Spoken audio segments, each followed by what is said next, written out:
9. The Satanic image of man. When God created the heaven and the earth, he made man in his own image. Genesis 1:1-27. Every revolt against God is a revolt against this fact. Man refuses to acknowledge God as creator, and he insists on denying that man is created in God's image. The argument of Satan was that man is not a creature of God, but a being in process of becoming a god. God, in jealousy, seeks to prevent man from realizing himself. This self-realization Satan claimed to have, and his offer to Eve, was precisely an opportunity for mankind to recreate himself in a new image, an image divorced from God and based entirely on man's creative will. Like Sartre, a pale echo of the tempter, Satan stated that man has being, he is, but he has no essence. He has not yet created himself.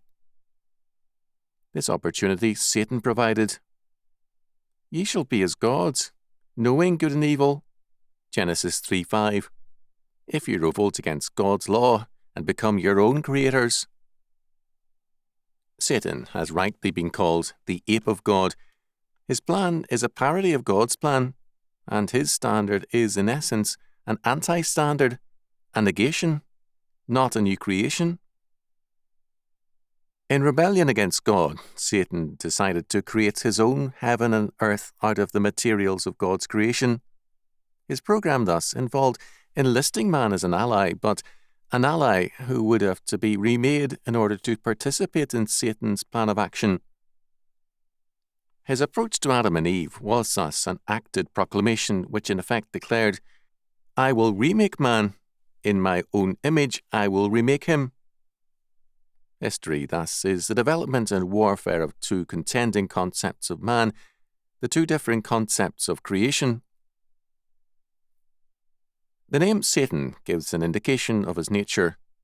The name Satan comes from a Hebrew root word which means primarily obstruct, oppose, and is cognate to hostility or hatred.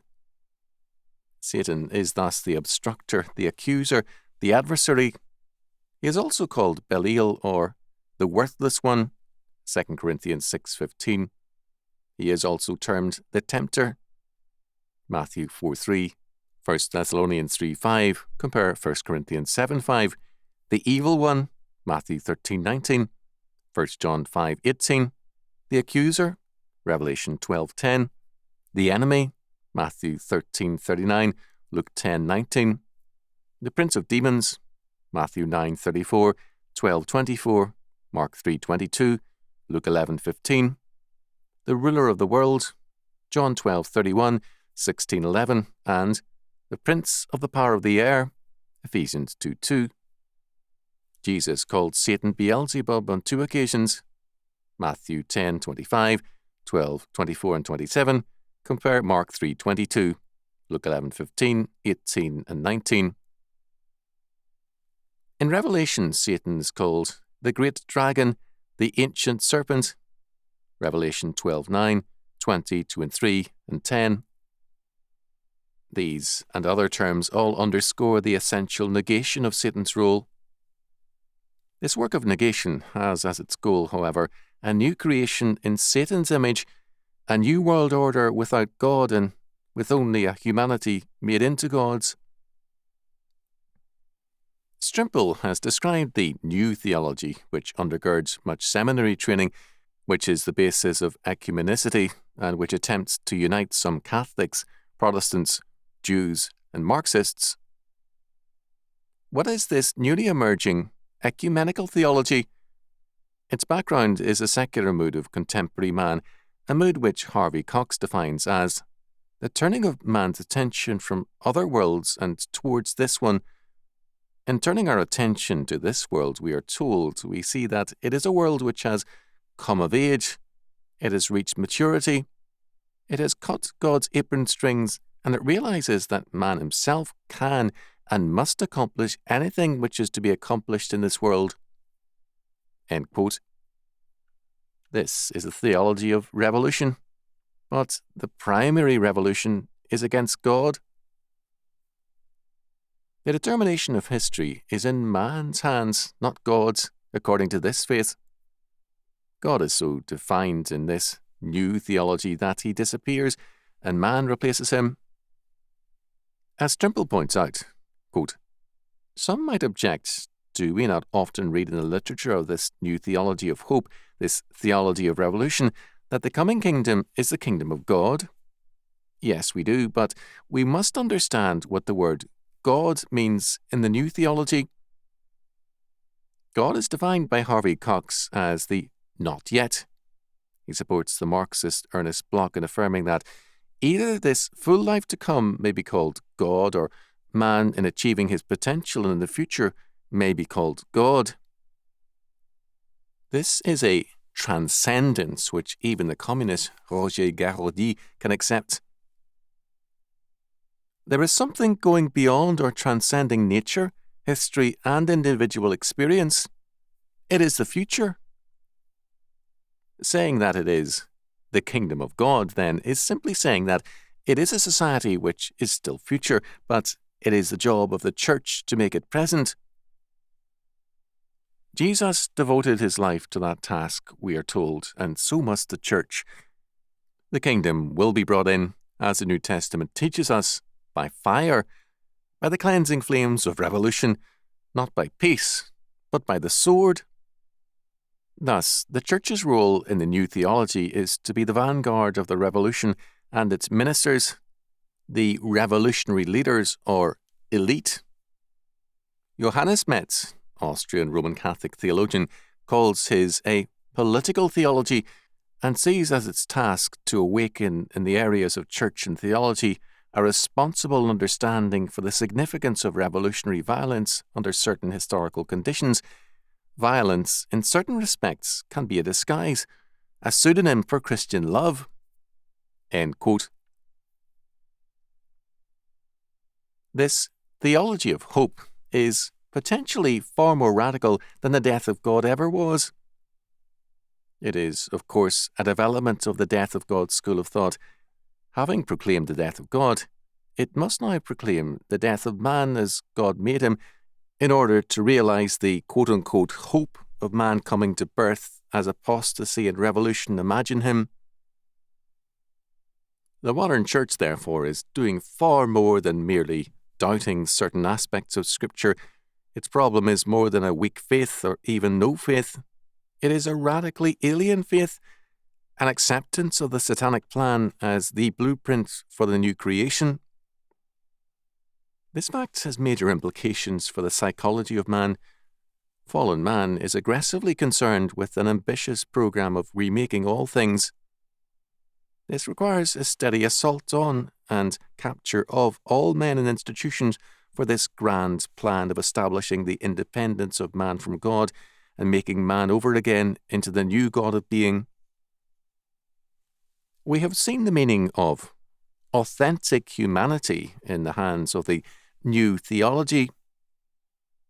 The British psychiatrist Lang uses the same terminology and states that we all live on the hope that authentic meeting between human beings can still occur. Man has become depersonalized and alienated, according to Lang. Independence is necessary for man, not only from God, who is not even in the picture for Lang, but from society and from other men. In this context, quote, psychotherapy must remain an obstinate attempt of two people to recover the wholeness of being human through the relationship between them. End quote. To be human means to be independent of God and man. It means cutting all ties with society in order to remake one's own self as a new God of being. Lang does not use the term God, but the meaning is clear. Schizophrenia can be used as the road to the new order. The two natures of the schizophrenic person are both impoverished, the inner of substance, the outer of meaning, because of their experiential drama. This experience can lead the person from a cosmic fetalization to an existential rebirth. What this means is that the reborn person is now Lord and maker of his own being and his own universe. Lang can write, therefore, that, quote, madness need not be all breakdown, it may also be breakthrough. It is potentially liberation and renewal, as well as enslavement and existential death. David Cooper, a disciple of R.D. Lang, believes that schizophrenics are the only sane people among us, apparently because they have rejected the logic of a God-given world. J.R. Coyne Jr., in his review of Cooper's The Death of the Family, summarizes its thesis. Society is sick, and to cure it, we must first destroy it. The family is the smallest social unit, the microcosm, so we shall destroy the family first. How? Well, we go live in communes, revolutionary centres of consciousness where we all become squirrely, where we'll each be able to masturbate in the full vision of the other. Conversion will be difficult among blue-collar and middle-class types, admits Cooper, but like all humane intellectuals, he has a solution. This is where bombs and machine guns will have to come in with a guiding compassion. The most succinct summary of this book appears at the end in a comment made to Cooper by a little girl. Heidi, aged 4, reports Cooper, after I had taught her the language of the trees, how to shake hands with them the right way, and then to hear their differential responses, how to hear the tree say hello, and how to overcome the silent withdrawal of certain other trees. I think you're just nuts. Precisely. The problem is, however, that Cooper takes it as a compliment, and there are a few too many Coopers among us these days. The purpose of Cooper and others like him, who so radically defy the ordered rules of sanity, is a very logical one. The preordained world of God's creation, with all its standards, laws, and logic, must be denied systematically in order to clear the ground for man's new creation. It is a step in the process of remaking man in man's imagined image. It is an aspect of Satan's plan to remake man in the image of his revolt. Sexuality is an aspect of God's creation. Male and female created he them. Genesis 1:27. This fact has a fixity about it which makes it a roadblock to man's desire to remake himself. The result is a profound hatred of sex and a desire to degrade, abuse, and destroy it by means of every perverse violation of God's law order. St. Paul declared that homosexuality in particular is a direct consequence of the denial of the truth of God. Romans 1:25. For this cause, God gave them up unto vile affections, for even their women did change the natural use into that which is against nature. And likewise also the men, leaving the natural use of the woman, burned in their lust one toward another, men with men working that which is unseemly, and receiving in themselves that recompense of their error which was meet. Romans 1:26 and 27. J.B. Phillips rendered the latter part of verse 27 thus: men with men performed these shameful horrors, receiving, of course, in their own personalities, the consequences of sexual perversity. Perversion has as a goal the debasement and destruction of sex. For this reason, the hermaphrodite has been important to anti-Christian and pagan mythologies as a symbol of overcoming any need for another person, as, quote, the undifferentiated life force in which all conflicts are resolved. The hermaphrodite was thus a symbol of perfection. The perfection is an anti-God symbol, the hermaphrodite as a sign and symbol of chaos. According to a Japanese saying, one must create chaos to make a world. To overcome the fixity of sexuality, the rebellion of the 1960s and 1970s exalted the idea of unisex. In order to overcome God's order, revolutionary youth, in its clothing and hairstyle, strove earnestly to obliterate sexual distinctions. An earlier leader of the sexual revolution, Henry Miller, had called for racial amalgamation and universal human hermaphroditism as necessary before a new world order could come into being. Miller also called for chaos as a means to the new order. The goal of ungodly sexuality is chaos. Homosexuality, bestiality, and every other violation of God's law have as their purpose the destruction of order, God's order. Their pleasure is pleasure in obstruction and hostility, in destruction and perversion. In the hands of the ungodly, sex is thus a tool for defacing God's image in man and of attempting to remake man in Satan's projected image. God-given sexuality must thus be destroyed. The same is true of childbearing. Test tube babies and clonal man are devices whereby the ungodly seek to remake man in this new image. Not surprisingly, the antinomian Christianity today is ready to believe that motherhood, at least as we now think of it, may be on the way out. The goal of these endeavours has been well summarised by the title of Albert Rosenfeld's book, The Second Genesis, The Coming Control of Life, 1969. The book deals with test tube and packaged babies, the programmed mind, humanoids, a sexless society, and much more. Clearly, while Satan's work is in essence negation, it is wrong to speak of evil as merely an absence of good. It is a positive force for destruction. It is active and aggressive.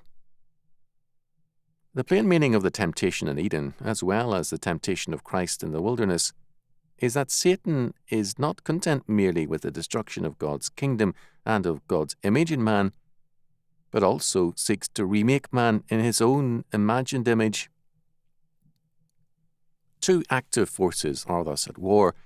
God, through Christ, is remaking man in his own image and is re-establishing man in his dominion over the earth, whereas Satan is concerned with his own kingdom and city and in recreating man in terms of his total denial of God and his sovereignty.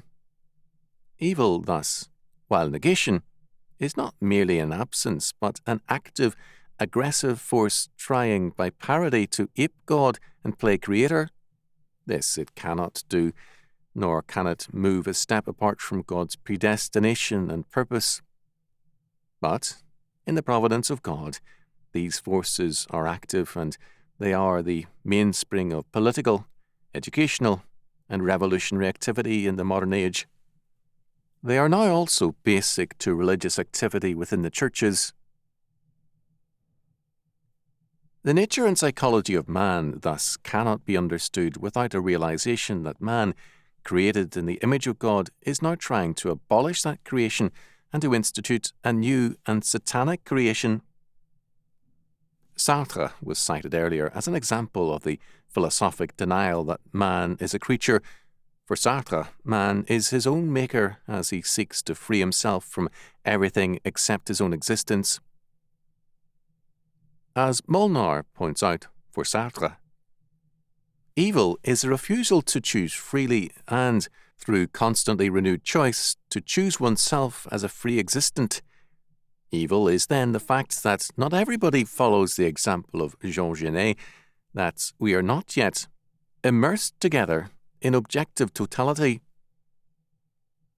This freedom of man is to be beyond God and beyond good and evil, which means beyond responsibility. Molnar states the case clearly. The conclusion Sartre reaches about morality and ideology may be now summarized as follows. There is no true morality, that is, knowledge of good and evil in man's consciousness. Morality is the invention of those who are afraid of their amorality, their freedom.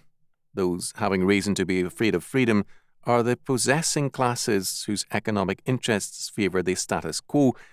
Therefore, they invent and impose a set of gimmicks, trucs, by which not only injustices are committed, but a false consciousness is perpetuated. Unfortunately for such men, to be beyond God and beyond good and evil is also to be beyond life. They are programmed for death.